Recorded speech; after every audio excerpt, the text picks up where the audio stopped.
नमस्कार, स्वागत है आपका झारखंड समाचार में। भाजपा नेता बाबूलाल मरांडी का बड़ा बयान, पुलिस वालों को भी ईडी चिन्हित कर मनी लॉन्ड्रिंग के तहत करे कार्रवाई। तो 20 मई को आ सकता है झारखंड बोर्ड की मैट्रिक और इंटर साइंस का रिजल्ट। और कर्नाटक में कांग्रेस की जीत से झारखंड के सत्ताधारी दल गदगद। सीएम हेमंत सोरेन ने किया ट्वीट। और 1 दर्जन से अधिक नियमावलियों से हटी झारखंड से मैट्रिक इंटर की अनिवार्यता। 50,000 पदों पर नियुक्ति का रास्ता साफ। और अमित शाह पर टिप्पणी के मामले में राहुल गांधी को झारखंड हाईकोर्ट से मिली राहत, रहेगी बरकरार। अंतिम सुनवाई 16 मई को। तो अब तक की सभी बड़ी खबरों पे बात करने से पहले आपसे छोटी सी अनुरोध है कि कृपया वीडियो को एक लाइक अवश्य कर दीजिएगा, क्योंकि आपका एक लाइक करना ही हमारे मेहनत का फल होता है। तो शुरुआत करते हैं आज की पहली और बड़ी खबर से।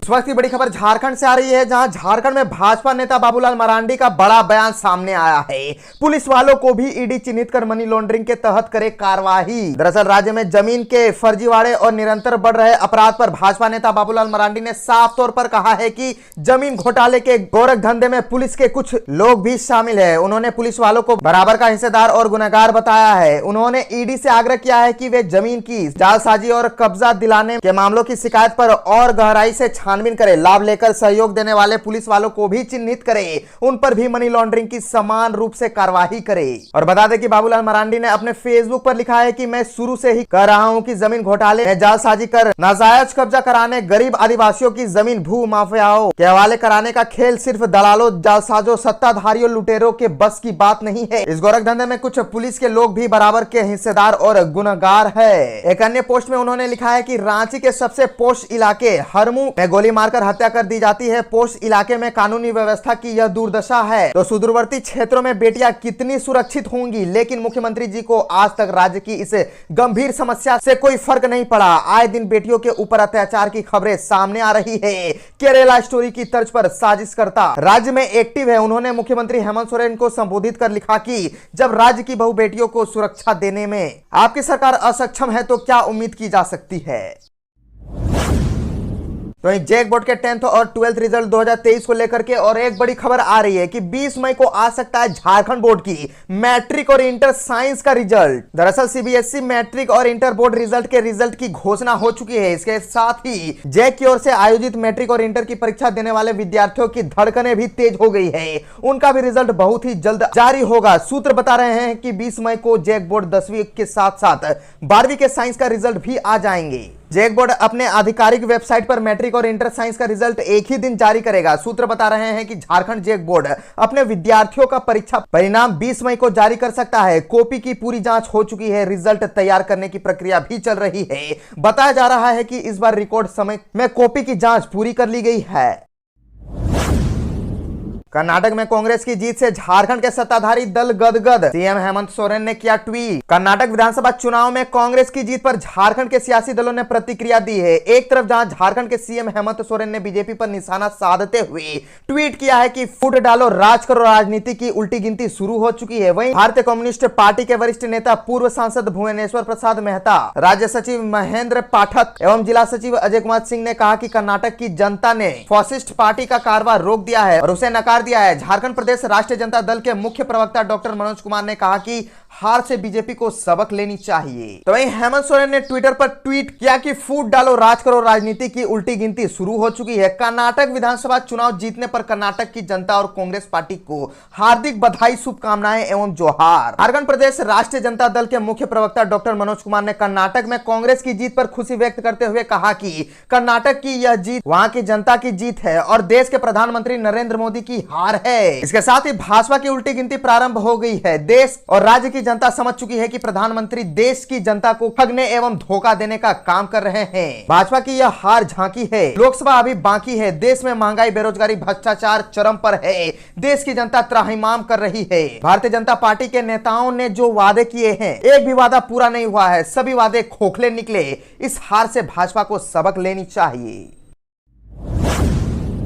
1 दर्जन से अधिक नियमावलियों से हटी झारखंड से मैट्रिक इंटर की अनिवार्यता। 50,000 पदों पर नियुक्ति का रास्ता साफ। राज्य सरकार ने 1 दर्जन से अधिक नियुक्ति नियमावलियों में से उस प्राविधान को हटा लिया है जिसमें नियुक्ति हेतु अनारक्षित श्रेणी के अभ्यर्थियों के लिए झारखंड के स्कूल कॉलेजों से मैट्रिक एवं इंटरमीडिएट उत्तीर्ण होना अनिवार्य किया गया था। इससे लगभग 20,000 पदों पर नियुक्ति का रास्ता साफ हो गया है। इन पदों पर 2 माह में नियुक्ति प्रक्रिया शुरू होने की संभावना जताई जा रही है। वही 1 दर्जन नियुक्ति नियमावलियां पाइपलाइन में हैं, जिनमें उक्त प्राविधान हटाने की कार्यवाही की जा रही है। इनमें से कुछ नियमावलियां कार्मिक या विधि विभाग में है, तो कुछ नियमावलियां कैबिनेट की स्वीकृति के लिए भेज दी गई है। इन नियमावलियों में संशोधन से लगभग 50,000 और पदों पर नियुक्ति का रास्ता साफ हो जाएगा। 1000 पदों पर होने वाली नियुक्तियां भी सम्मिलित है। दरअसल राज्य सरकार ने पूर्व में नियोजन नीति में तृतीय श्रेणी के पद पर नियुक्ति में स्थानीय युवाओं को प्राथमिकता देने के लिए झारखंड के शैक्षणिक संस्थानों में मैट्रिक एवं इंटरमीडिएट उत्तीर्ण होना अनिवार्य किया था। आरक्षित श्रेणी के अभ्यर्थियों को इससे छूट दी थी। तृतीय श्रेणी के सभी पदों से संबंधित नियुक्ति नियमावलियों में यह प्राविधान सम्मिलित किया गया था, लेकिन पिछले वर्ष झारखंड उच्च न्यायालय द्वारा नियोजन नीति रद्द किए जाने के बाद राज्य सरकार ने नई नियोजन नीति में इस प्राविधान को हटा लिया। अमित शाह पर टिप्पणी के मामले में राहुल गांधी को झारखंड हाईकोर्ट से मिली राहत, रहेगी बरकरार, अंतिम सुनवाई 16 मई को। दरअसल केंद्रीय गृह मंत्री और भाजपा के पूर्व राष्ट्रीय अध्यक्ष अमित शाह पर कथित रूप से अपमानजनक टिप्पणी करने के मामले में वायनाड से कांग्रेस सांसद राहुल गांधी को झारखंड हाईकोर्ट से मिली राहत बरकरार रहेगी। सुनवाई के बाद कोर्ट ने इस मामले में अंतिम सुनवाई के लिए 16 मई की तिथि निर्धारित की है। हाईकोर्ट राहुल गांधी को रांची सिविल कोर्ट से जारी नोटिस कर पहले ही रोक लगा चुकी है। एक सभा के दौरान बीजेपी के पूर्व राष्ट्रीय अध्यक्ष और मौजूदा केंद्रीय गृह मंत्री अमित शाह पर कथित रूप से अमर्यादित टिप्पणी करने के मामले में पूर्व कांग्रेस अध्यक्ष और एमपी राहुल गांधी को झारखंड उच्च न्यायालय से मिली राहत 16 मई तक बरकरार रहेगी। हाईकोर्ट ने मामले की अंतिम सुनवाई के लिए इसी तारीख को चुना है। और बता दें कि बीजेपी नेता नवीन झा ने साल 2019 के लोकसभा चुनाव के प्रचार प्रसार के दौरान चाईबासा में राहुल गांधी द्वारा तत्कालीन भारतीय जनता पार्टी के अध्यक्ष अमित शाह पर आपत्तिजनक टिप्पणी करने का आरोप लगाते हुए निचली अदालत में याचिका दाखिल की थी। बाद में यह मामला झारखंड हाईकोर्ट में पहुंचा। झारखंड में बढ़ रही गर्मी, पारा 43 के पार। झारखंड के कई शहरों में प्रचंड गर्मी पड़ रही है। पारा 45 के पार होने लगा है। अभी मौसम विभाग ने कई शहरों में तापमान और वृद्धि होने की संभावना जाहिर की है। पछुआ हवा और उमस भरी गर्मी से लोगों का हाल बेहाल है। मौसम विभाग ने साफ चेतावनी दी है कि बाहर निकलते वक्त अपना विशेष ध्यान रखें। इस बीच मौसम विभाग ने 16 और 17 मई को थोड़ी राहत की संभावना जताई है। संताल सचित कई इलाकों में तापमान में थोड़ी कमी आ सकती है। साथ ही बादल के साथ हल्की बारिश भी हो सकती है। इसकी वजह से मौसम के मिजाज में थोड़ी राहत मिल सकती है। मौसम विज्ञान केंद्र अभिषेक आनंद ने कहा कि रांची के साथ साथ आसपास के क्षेत्रों में अभी गर्मी से राहत मिलने की संभावना बिल्कुल भी नहीं है। अगले 24 घंटे के बाद आसमान में आंशिक बादल उभर सकते हैं, लेकिन हल्के बादल होने के कारण 16 और 17 मई को कहीं कहीं छिटपुट बारिश होने की संभावना है, लेकिन इससे पूरी तरह से अभी राहत नहीं मिलेगी। चक्रवर्ती तूफान मोचा का असर भी साफ दिखने लगा है। झारखंड में इसका आंशिक असर पड़ने की संभावना है। मौसम विभाग ने साफ कहा था कि इसका कोई खास असर नहीं पड़ेगा। बंगाल की खाड़ी में बना चक्रवर्ती तूफान मोचा आगे बढ़ रहा है। तूफान बांग्लादेश और म्यांमार की तट से टकराकर आगे बढ़ेगा। झारखंड के कुछ इलाकों में इसका आंशिक असर देखने को मिल सकता है।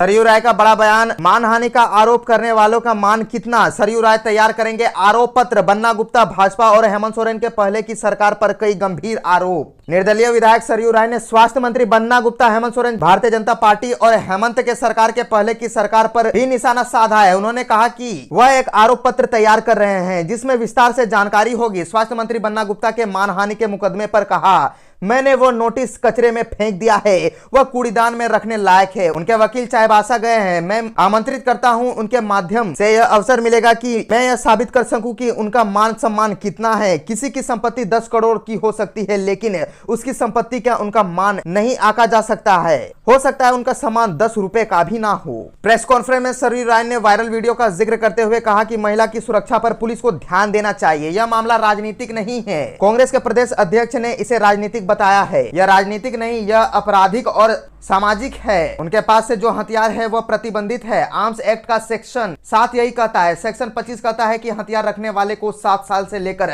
14 साल की सजा हो सकती है।